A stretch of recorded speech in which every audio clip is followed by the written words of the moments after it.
Mäletatavasti pälvis eelmise aasta loomasõbra tiitli Võrumaa mees Oskar Sisas, kes traktori niiduki ette jäänud Simba raviks kulutas üle 40 000 krooni. 2009. aasta loomavihkajaks hääletasid inimesed aga ülekaalukalt Lääne-Virumaa jahimehe Mirek Madikaineni. Mirek Madikainen laskis põllul jooksnud koerad nende omanike silme all lihtsalt maha. 2010. aasta loomasõbralikuma teo kordasaatja saab sel korral valida aga erinevate loomadega mässavate ühingute seast. Soomlaste ühing Pelasteetan koirad tegutseb Eestis aastast 2001. Selle ajaga on päästetud ja uude koju toimetatud 2650 koera ja 860 kassi. Lisaks on Soome loomasõbrad toimetanud Eesti varjupaikadesse mitmeid tonne loomatoitu ja loomatarbeid. Muideks ka Tallinna varjupaigas üle 2 aasta passinud Rocki leidis uue kodu just tänu Pelasteetan koirad rahvale.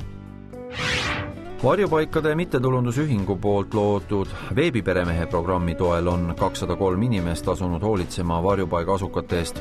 Selle programmi läbi parandatakse järjepidevalt loomade elutingimusi, võimaldatakse hädavajalikku ravi ja leitakse ka uusi kodusid.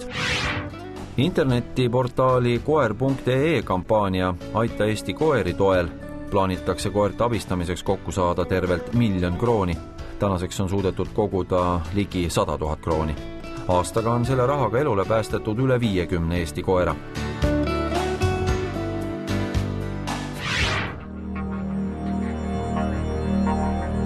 Ja nüüd käesoleva aasta kõige loomavaenulikuma teokandidaadid. Pärnakad Indrek ja Marge Arumäe sõitsid puhkama ja jätsid äsja poeginud ning haige koera koos kutsikatega koju piinlema. Claudia nimeline saksa lambakoer oli väga tugevas alatoitumises, lihased olid kõhetunud ja vaglad olid loomanaha veristanud. Mõlemad Claudia kutsikad surid. Usaldusühingus Mäetaguse linnufarm surid nälga 8000 kana. Juhtumi kohta alustati ka kriminaalmenetlust. On tähelepanuväärne, et linnufarmi omanikul Georg Baskakovi juhtimisel on ka varasemal ajal veel 2 kanalas linnud täpselt samal moel oma jubeda lõpu leidnud. Viljandimaa loomaarst Jaan Läätsa julm koeratapp.